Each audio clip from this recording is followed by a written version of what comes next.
In the case you want to change the resolution of an image, let's say that the scenario is your original image is a lot larger than your intended device or purpose. So in this example, this original image is actually nearly 3 times larger than my screen resolution. So we don't need it that big. We've got it this big for nothing when we could change the resolution, which would inherently reduce its file size, which is our intended purpose, is to make the file size as less as possible.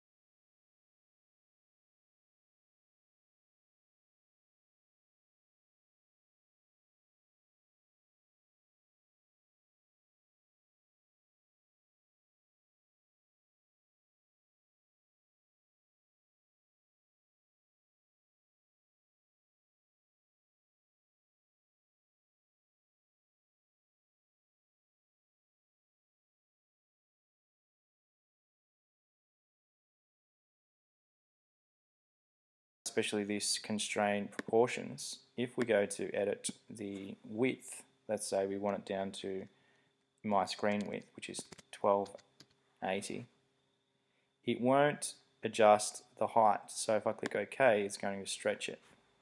So we don't want that. We want to go back, go to image size, and we want to make sure that we're got all those checkboxed. And now we can go to 1280.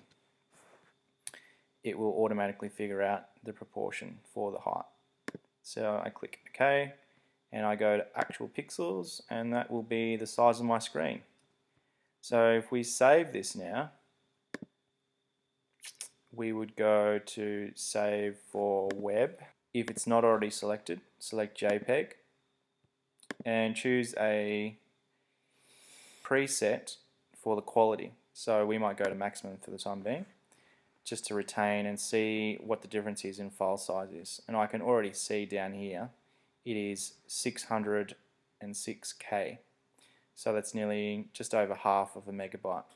And if from memory the original is, if I right click and get info again, the original is 4 megabytes. So we've reduced it already just by reducing its size. So if I go save, and I'll say this is the scaled down, or we'll call it the 1280 version. And here we have, if I double click, you wouldn't even notice the difference, especially on this screen. If I open the original, there's the two here, but one is greatly reduced in file size. The difference will come when we start zooming in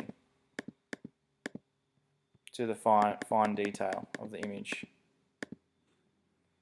So there you can see there's still a lot more pixels to come in the original, whereas we have reduced the pixel count in this one on the right. But at its intended purpose of viewing, which is say around here, you can't notice a thing.